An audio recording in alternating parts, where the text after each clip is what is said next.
So welcome everyone to our session, How to Build the Business Case to Go Electric. Thank you for joining us today. I'm really pleased to see so many people logged on to the second day of the conference. Quick introductions. My name is Keary Shandler. I'm really pleased to be moderating this panel today. I'm a consultant in Dubai. I'm also an academic researcher and a lecturer. I work in corporate development. I'm a big advocate for change in food systems. All that has nothing to do with electrification, but that's why I'm really interested in this conversation, because I also deal in business sustainability. And our panel members are going to fill us in more about building the business case to go electric. So if there's anything that I've learned about writing business cases, it's that actually nothing is a straightforward blueprint. We don't have something at the end of our business case to produce that everyone can blindly follow. So that's why we pulled together these panel members. They're all coming from diverse perspectives, and they can share their experiences, their knowledge into all that ambiguity and the variables that go into building a business case. So as with anything, especially sustainability, no one size fits all. So that's hopefully going to give us some insights from all our panel members today to give us something useful you'll be able to take away to build your business case. Okay, so just as a reminder, before I introduce the panel members, we have a designated Q&A section on the right-hand nav pane. You're welcome to put questions in there, and we'll do our best to address them towards the end of the session and throughout if they're relevant to what we're discussing. And please also feel free to put your questions or any comments in the chat. That would be really helpful for us. Okay, so as I said, our panel today offer us the ability to gain different perspectives on the how part of building business cases. So offering the insights from a comms point of view, public relations, brand reputation, we have Laura Scorza-Wade. Laura is the Director of Sustainability at PR Fact, and that is a Swiss comms agency. Laura understands how to translate strategy into deliverables, which is really important. She spent over 20 years in the international comms space. Next, I have Sarah McKinnon, who holds two roles at a company called Delta Q. Delta Q are part of the Zappi group of companies, and Sarah is both the co-chief executive officer as well as the chief financial officer. And so what we're hoping to get from Sarah is from that strong sort of commercial background, a company level perspective, and telling us about the tensions that sort of exist between constant investment into product development and the drive still to create profits and long-term market growth. And last but not least is Geoff Olynyk. So after earning a PhD in applied plasma physics and fusion technology at MIT, Geoff has lent his expertise to McKinsey & Company, and he's based in Toronto. Geoff works globally with a number of public and private sector organizations, and he basically helps them navigate climate change and decarbonization opportunities. So welcome, everyone. Thank you so much for your time today and joining us. Really looking forward to hearing all the different perspectives around our topic.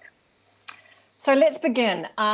When we're building business cases and looking at the how-to, it's always useful sometimes to start from a high-level perspective. So that's why I'm going to call on Geoff first. Geoff, because your work can sometimes involve consulting for public entities, I was wondering whether you could share with us, really from a macro-level observation, what some fundamental policy developments that you're observing from government perspectives. How are governments actually thinking about the role of electrification when it comes to addressing their climate agenda? Great. And hopefully everyone can hear me well. So thanks again, everyone, for the opportunity to be here. So that's a great question to start, because I think the role of government in all of this sort of cannot be understated, right? So there's sort of two things driving the energy transition in general, and electrification being part of that. One is that that the technology is getting better and cheaper, and the NPV keeps improving for deploying this stuff. But second is the movement, by individuals and then the governments that they elect to reduce carbon emissions, obviously to support, mitigating climate change, right? And what has happened over the last few years is that the world has moved from a time of sort of mandates and some regulations toward really large-scale government action.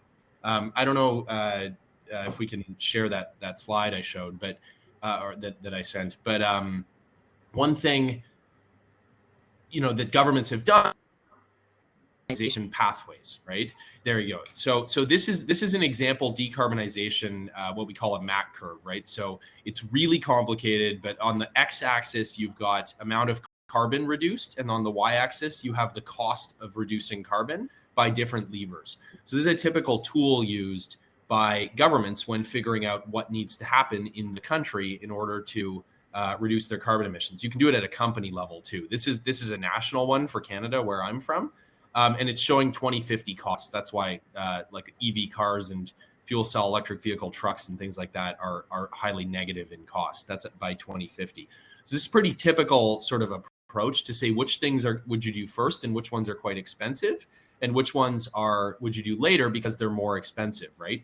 And one thing you can see is that electrification of transport ends up at the far left, and it's in that it is a large fraction of the total carbon emission come out. You can see along, and that the text is kind of tiny, but industrial electrification, and you can see heat pumps there, and then you can see some industrial electrification a little further to the right. That's pretty typical for what governments are seeing in terms of the order of operations of doing some of this stuff without subsidy. And so what you're seeing now is a push for how can we get this stuff moving faster, right? And the IRA in the United States, which was passed last year, was a big sort of sea change on that. That really was actually the largest sort of intrusion into the capital markets in the history of the United States, right? They costed, the CBO costed it at about $400 billion. But there's an anticipation that if uptake goes where they think it is, it could be 800, 1,200, 1.6 trillion dollars of U.S. government money moving into the sector, basically subsidizing energy transition technologies, including electrification. One really sort of pertinent example for any companies interested in this is that fleets, including small vehicles, but also medium-sized delivery vehicles, are now eligible for subsidy under the IRA. Where that was not the case before for corporate fleets. That really changes the NPV at an individual level of making some of these investments, right? And then afterwards with heat pumps and then also with industrial electrification. Industrial electrification tends to be more of one-off grants, but still increasing evidence of very large sort of government intervention into the market. So what you can see is the tie between the government goals for decarbonization, which we can talk about, sort of insanely ambitious in some cases, and the link to individual project economics. And that gives us a good sort of starting point in terms of what we're seeing in Canada. That certainly gives us some examples of what economic levers are at play. And is there, can you just outline a little bit more detail there on what some of the current incentive examples are, like at a bit more granular level? Yeah, for sure. So there are direct cash subsidies, refundable tax credits for electric vehicles in the United States. They're also in Canada, smaller jurisdiction. What you're also seeing is there's a government-sponsored program to develop cold climate heat pumps that work more effectively. And then right now it's mostly aimed at individuals, but some states are working on extending this to businesses as well, direct subsidy programs and or mandates, which sort of require it for building electrification, right? And there's certainly a large amount of subsidies right now for sort of lower income building renovations, energy efficiency, and electrification. If we go to the next page, actually, you can see an example we did here for sort of levers that would be involved in industrial electrification. Again, this is the Canadian example, but it would look very similar for industry in Europe or in the United States. What you're seeing here is emissions, that waterfall chart down the middle. The 99 is the 2021 emissions of heavy industry, right? And on the left, that's the stack up of what industries make up that 99. When you look at what it would take for the government to achieve the reduction goals, you can see that electrification is the single largest. It's about 15% of the reduction required. But actually, the 7.5 on iron and steel, that is mostly electrification too. That's converting blast furnaces and steelmaking furnaces to direct reduced iron and electric arc furnaces, which is electrification of that entire process. And then a whole lot on zero emission vehicles. These are off-road construction vehicles that right now may run on diesel. It's going to be required that all of those things be electrified. And then you've got things like more complex technologies, inert anodes for aluminum production, things like that. By 2030, we were aiming for a 40% reduction. That's why there's still 57, but it would continue after 2030, right?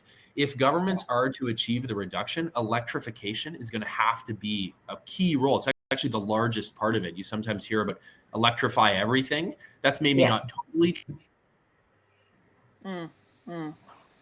Okay, that's really interesting. I mean, that gives us some perspective, at least, of what Canada's driving and responses are to the IRA. Really interesting. I can't quite see a lot of that detail, but I'm sure that we can make these available on the offline recording that we'll make available to people. So Sarah, then it sort of touches on then now to drill down to sort of a company level. Maybe you could just give us a really quick overview of what Delta Q do, and then how you are reacting to any sort of emerging regulations. Obviously, you're based in Vancouver, but you have a global reach. So policies, regulations that are influencing your product development in terms of these sort of explosive demands that we're seeing around. Sure. And nice to meet everybody, and good morning or good afternoon, depending on where you are kind of around the world. So at Delta Q, we design and manufacture equipment to enable vehicle electrification. At Delta Q, our focus is primarily the battery charger itself. So we develop a highly reliable battery charger for sale to electric equipment manufacturers in a variety of markets in the industrial and recreational segments. And then as part of the Zappi group, other members of the Zappi group offer the rest of the component for the electric vehicle system. So historically, our markets, over the last 20 years, looking back at the growth of Delta Q, our markets or our growth was initially into markets that have had electric vehicles in place for some time. And an easy example is, say, an electric golf cart. But as situations evolve and as you see government setting policies such as what Geoff has noted, we are really excited now about these new emerging markets, new demand for electric vehicles and equipment that is a direct outcome of these global policy changes that governments are putting in place in response to climate change. A kind of example very top of mind is construction equipment. So very large construction equipment, because of technology and cost, as Geoff noted, and because of government regulation and incentives, are now looking to become electric to reduce emissions and to achieve these targets. So, what we're experiencing kind of in the markets and globally around the world is exactly what Geoff has described as the positive impact of these government incentives. So you asked about the business cases. So just speaking to for example, within Europe, so similar to what Geoff noted in the US, in Europe, there is more than 2 billion euro of incentives available to enable vehicle electrification. And so what that is doing is increasing, combined with technology changes, is increasing the demand for electric vehicles. So in terms of developing a business case, looking at those inputs, all of a sudden the market itself is much larger. So really kind of how much revenue can you generate from selling your charger or a full solution, for example, all of a sudden you're looking at a much larger market demanding these products. And so it becomes a much easier path forward, or almost a no-brainer in terms of continuing to develop products and solutions that meet the needs of this quickly, rapidly changing market. And are you working mostly from a company-to-company relationship, or are you also working sort of more with public sector or governments in terms of trying to build their capacity with infrastructure and development of other incentives? So at Delta Q and at Zappi, we primarily sell to original equipment manufacturers. So an example would be a manufacturer of a lift truck or of a piece of construction equipment. And so as they're converting their equipment and fleet to electric, we're selling them, in Delta Q's case, the charger, or possibly as part of the Zappi group, a full electric solution. So from that perspective, we are dealing kind of B2B. But that said, many of those OEMs are responding directly to government incentives in terms of how they're managing their businesses.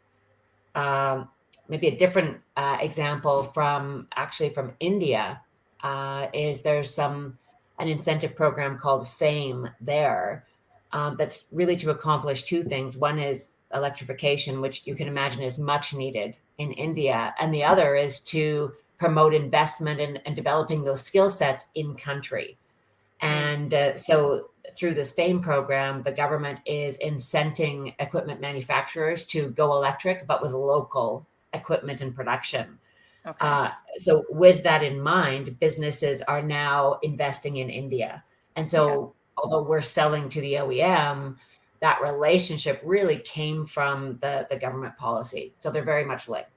Yeah. So that would sound to me like a real participation and almost a partnership of many different stakeholders, because you're not only localizing on the ground a little bit with, did you say manufacturing also there, local manufacturing? So job creation and I don't know where your material sourcing would come from, but well, in terms of materials and so forth, are you seeing new demands as a result of initiatives like that, say in India? Are you seeing or hearing from new demands in terms of what's happening in your supply chain?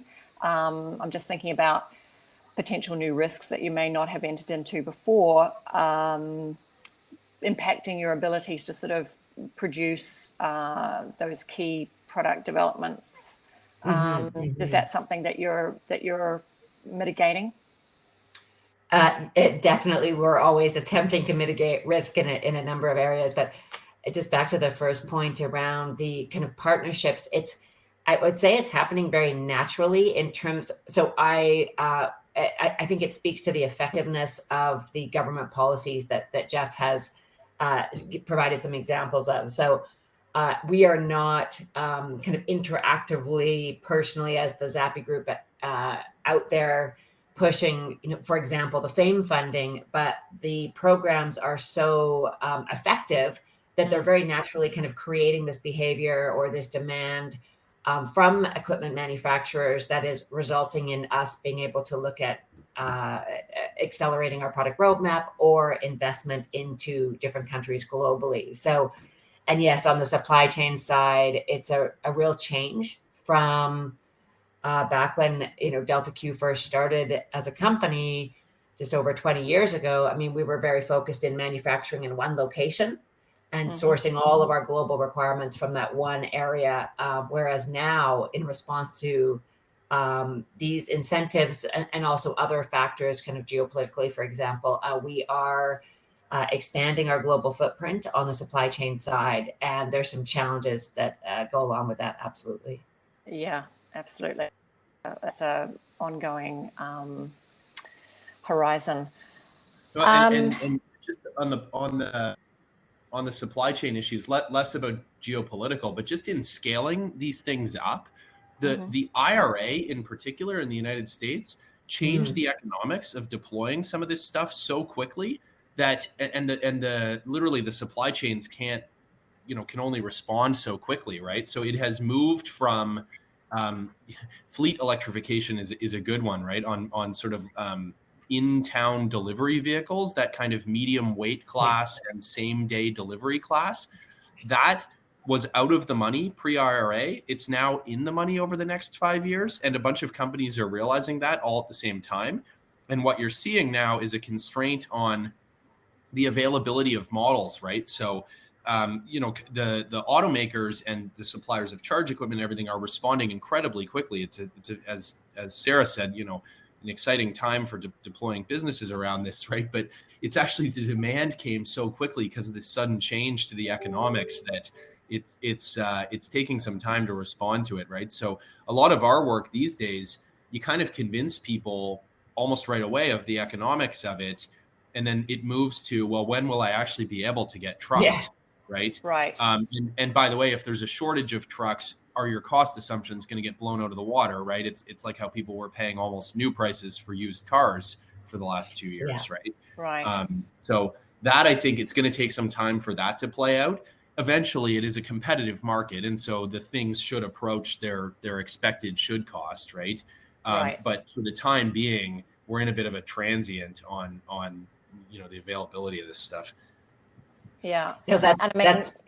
We're seeing that play out again, very much live. So speaking around the inability of some OEMs to keep up with demand. So they recognize they've got a huge backlog in response to kind of these market drivers and just can't keep up with the demand. And so we're experiencing that impact kind of through our business as well. And it's definitely interesting times, but not a bad problem to have. Right. And I mean, just from a layman's point of view, I know nothing about the lag time involved and where those constraints and bottlenecks are. But Geoff, is it something that can be rectified like quickly, or is it going to require a lot of investment into new infrastructure or areas, or can it be fixed quickly, those constraints? I mean,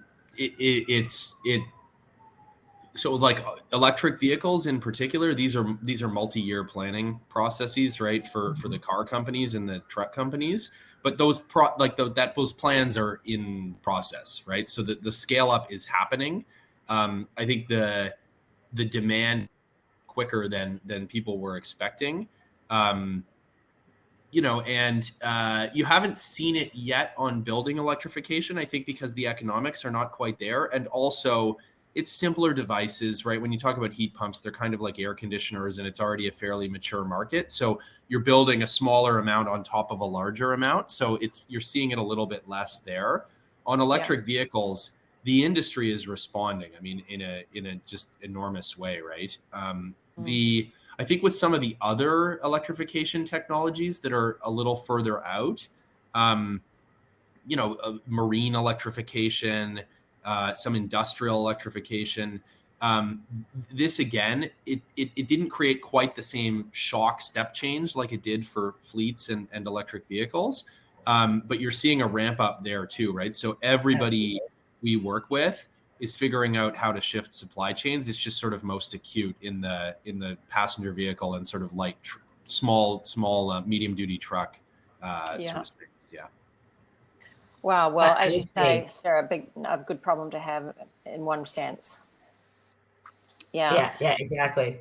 I mean, with all these, with this mitigation of meeting demand, sometimes, we promise a lot of things and we want to be appearing to be on board with and synergistic with government initiatives. We Certainly that's the way it goes here in the UAE. If you're in sync with government initiatives, the momentum seems to follow very, very easily, and you can get to where you're going a lot faster. But there is this danger of sort of over-promising something of where you're going to be at a certain point of time and not being there. And so, Laura, with all those sort of pressures globally of energy transitions and, people wanting to hurry up and get on the bandwagon, sometimes we're going to miss the mark. Sometimes your clients are obviously going to not be where they said they were going to be. And in terms of supply chain even, what are some of the key pieces of advice you might be giving them in terms of how they're communicating their progress or communicating even any information around their international supply chain? Yeah, so first of all, thank you for having me today as well. As you say, the pressures are coming from many, many sides. There are government incentives, so it's a good pressure, but there are also regulations. There's one that is about to be passed here in the EU called the Green Claims Initiatives. They really is trying to stop greenwashing. So companies making claims that they can't back up with science-based target or with real activities that actually are taking them somewhere to reduce, for example, their carbon footprint. They're going to go as far as banning things like carbon neutral as a statement, because it's not possible for any product to be developed without an impact of some sort. So in terms of communications, what I always say is that there is no going back. Companies have to communicate on this for many reasons, and one of them is the fact that the big end customers have to communicate to consumers, and in order to do so, they need to have real targets behind that. They need to have suppliers that join the bandwagon or they get left behind. IKEA, for example, we've been talking a lot about different industries. IKEA has been dropping suppliers that don't comply with their carbon targets since 2012. So we're not really talking about something that is happening now. It's been happening for a long time. So if you are a company that builds a charger for a forklift that is going to be in the fleet of IKEA, if your end customer is going to lose the IKEA job because it's not ticking a box, then the whole supply chain is impacted. So the consumer pressure is as important for B2B companies as it is for consumer-facing company. To answer your question, what we tell our customers is that they need to sit down with the McKinseys of this world and really start with the materiality assessment to see where the dark spots are, where is it that they need to address the supply chain, and how they need to start making the change to comply to these different regulations that come from the government. And then once they've unlocked that situation, they can start unlocking opportunities instead of trying to mitigate risk. Mm-hmm. And what is the cost, or sometimes maybe when you get a bit of pushback of not wanting to talk about things openly on social platforms or websites, or really not really wanting to reveal very much, how do you sort of translate that to your customer to show them that can actually create value, being more communicative, and perhaps for them it feels quite vulnerable, and I think the mistake is that everybody expects everybody to be perfect, and that's not reality. So where does the fine balance between taking a risk and being perhaps honest and open, realistic, and also, of course, protecting your brand reputation? Where does that fall? I think the cost lies with your biggest contracts. Just follow the supply chain all the way up to the consumer, and that's your cost. If you start losing the big contracts, then you're losing opportunities. And that's what I like to stress, is the fact that by being proactive and talking to the customers, creating platforms. We've been talking about partnership a lot. creating platforms that can bring companies together, a little bit like Zappi does and is a group, that can really deliver a final solution to an end customer, and ticking a big sustainability box is going to give you an opportunity that maybe the next company down the line can't propose to a customer. So I think the strength is in there. From a pure communication and marketing perspective, I think you just need to pivot a little bit the way you do marketing, becoming a bit more proactive. Becoming a publisher is often the case, in the sense that you really have to start using your own social media and your own website to talk about these things, and talk about them openly, discuss them with your supply chain, discuss them with customers. And this will often position you in the industry as a forward thinker, and therefore the next customer down the line is going to come and want to talk to you. It's not rocket science, but I think it requires the focus that in some cases we don't see as a priority. But at the end of the day, you are going to have to make these changes from a business perspective in order to stay compliant. So if you're putting all of this effort into it, why not just wrap it up in a blog or a webinar with a customer and use it to its full potential? Agreed. Well, my comfort level is certainly more in your area, the marketing and brand reputation side of things. But in terms of building a business case, often the cost of not doing anything is not entertained, and that should be assessed, because if things are moving quickly, as Geoff says, and as Sarah is even witnessing at Delta Q, then you're sort of going to be finding yourself left behind, not only in terms of being perhaps compliant in a regulatory environment, but also being proactive and creating new opportunities, maybe even discovering new things that your clients are working on that you can participate in. That's a great point on the looking at a momentum case or a downside case or an inaction case.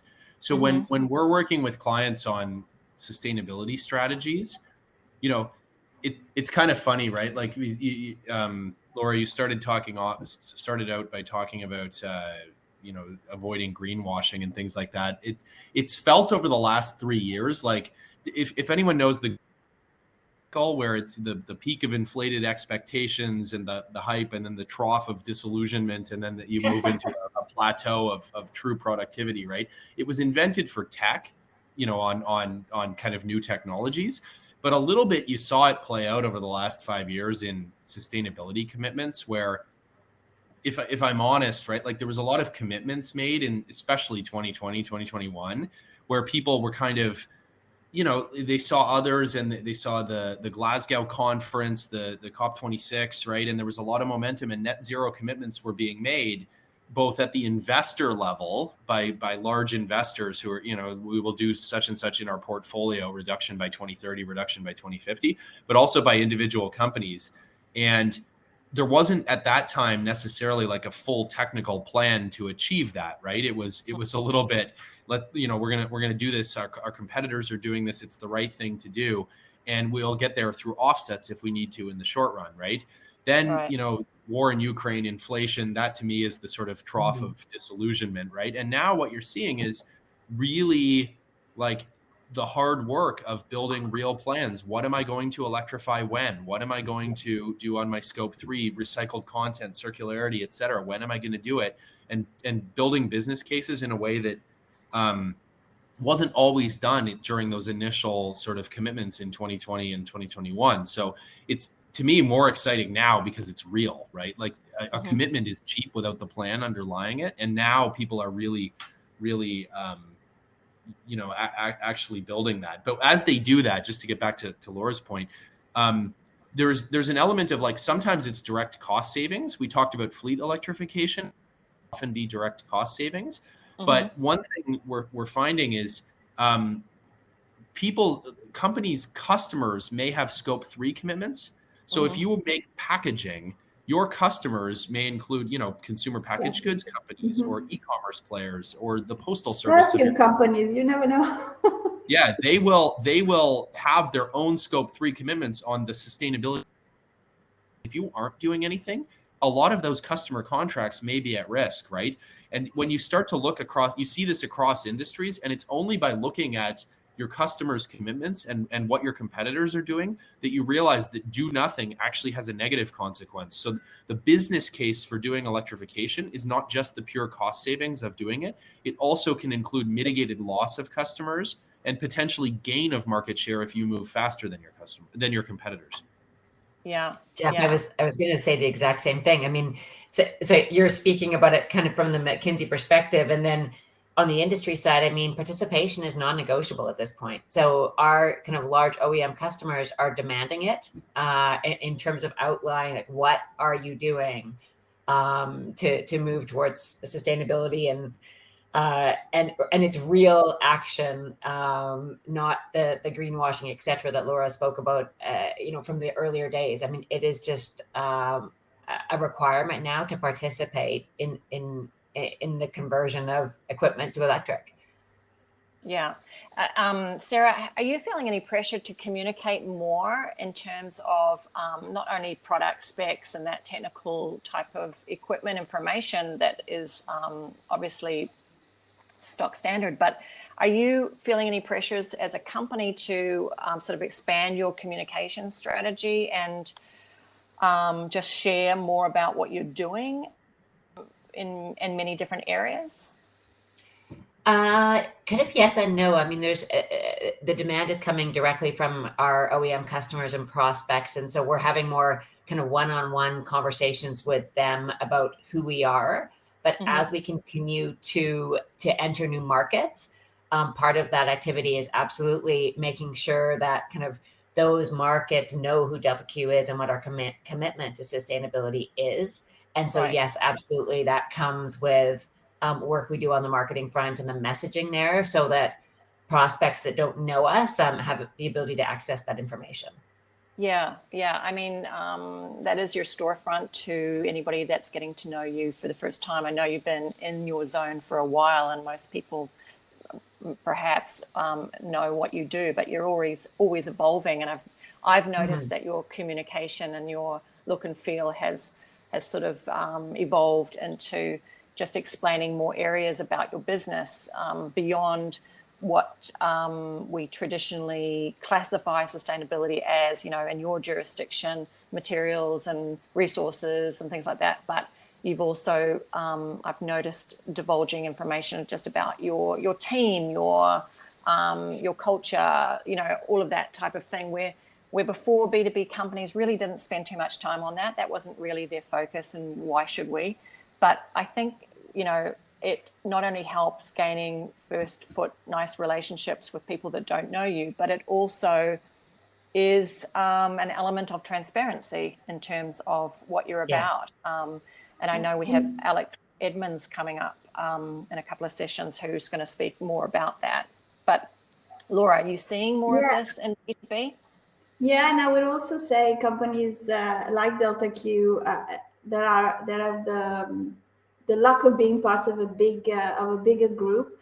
I think these discussions are very, very valuable at group level as well, because then sustainability commitments and sustainability in the larger sense of the word, so not only on the environmental side, but also on the social side, can really become a common ground between all of the companies, so that then their partnership becomes more immediate and more and faster, and therefore you are able to reply to potential prospects faster together as a team with values that are very, very clear and don't need to be rediscussed every time.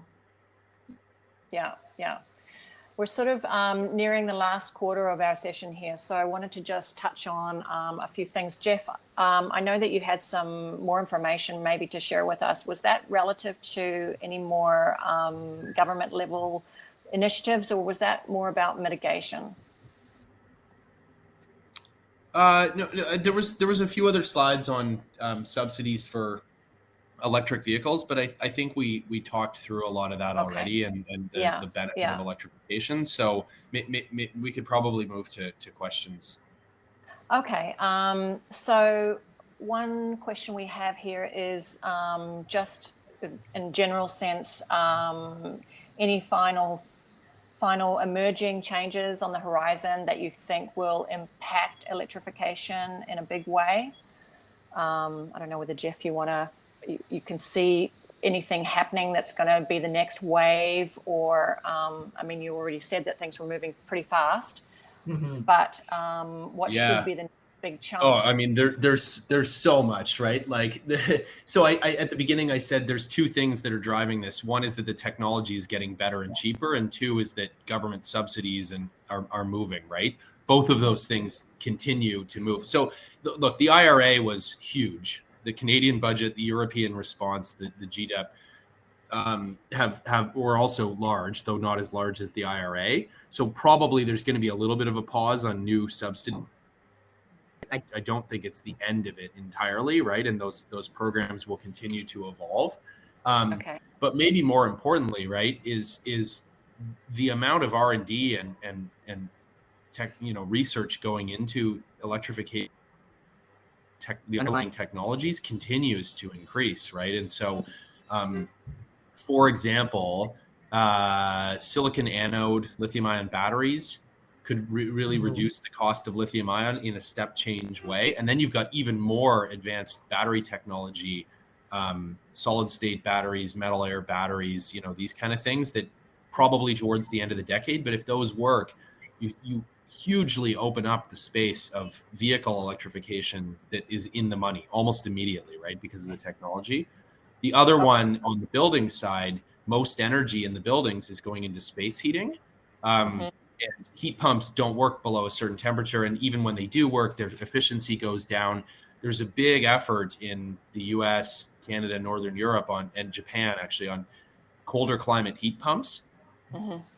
It's sort of, I think, underappreciated the degree to which if that technology gets better, especially to the point where you don't need a gas backup for a heat pump, that starts to open up massive new electrification cases there on buildings that right now are lagging because they're just not in the money in the same way that vehicle subsidies and technology continue to move.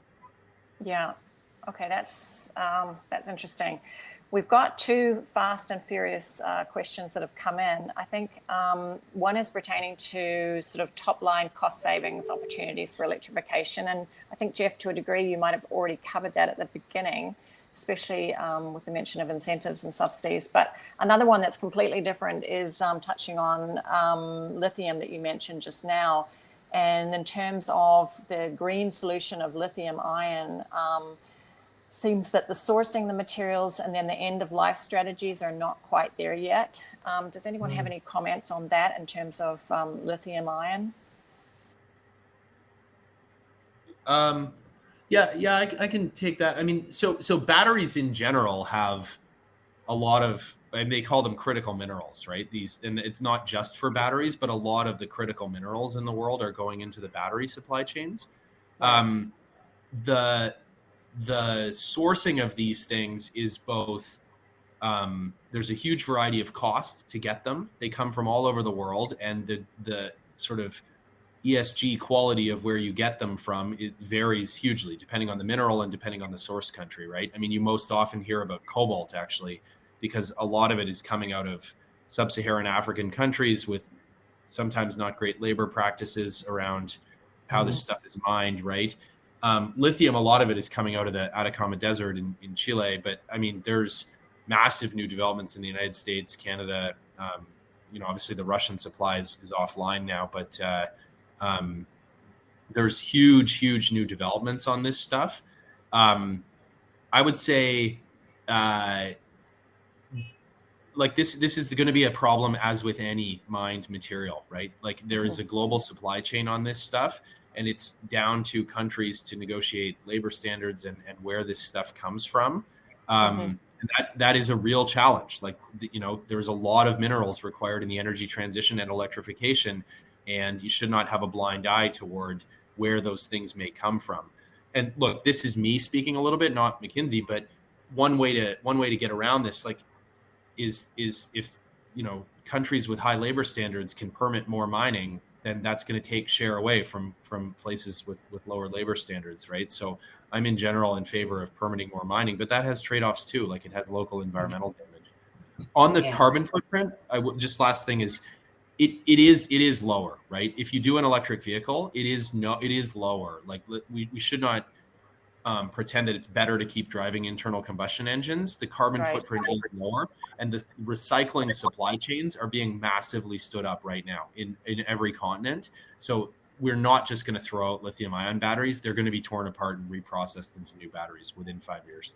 Yeah. And it all goes back to the same argument of the fact that it's sustainability. Supply chain is very complex, and there are no quick fixes. Or perfect answer. Nobody's perfect, but it's clear that electrification is the right direction to go into. And with all these subsidies and all these R&D, things will get better, and the recycling will get more efficient. So it's not an excuse not to do it. It's not an excuse not to move forward.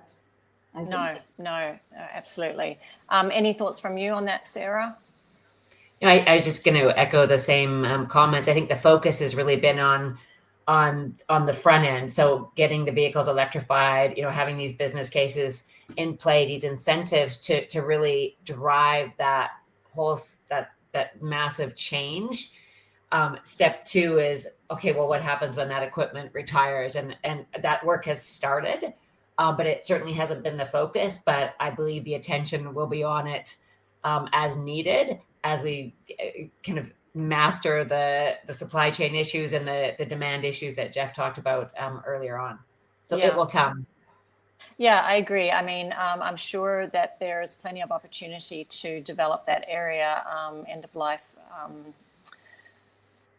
life cycle disposal and recycling and so forth. At the moment, we've got a very limited time to stop this big blanket encasing the earth. So we need to really accelerate anything we can to reduce our reliance on fossil fuels.